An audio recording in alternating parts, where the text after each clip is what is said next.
Hey, what's up? This is Ricardo at Parts People, and in this video, we'll outline the steps for completing a part replacement on your Dell PC. Visit our website and use this coupon for a 5% off discount.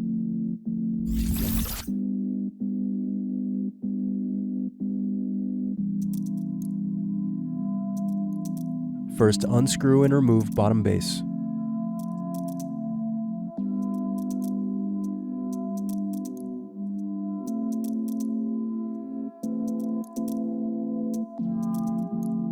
Now unscrew battery.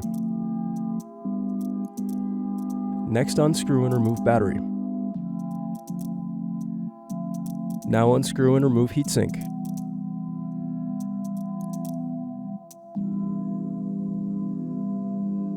Thanks for watching. Don't forget to like and subscribe if you enjoyed this video. And if you need more, check out this playlist to watch other tutorials for your laptop. You can also click here to find parts for your laptop at partspeople.com.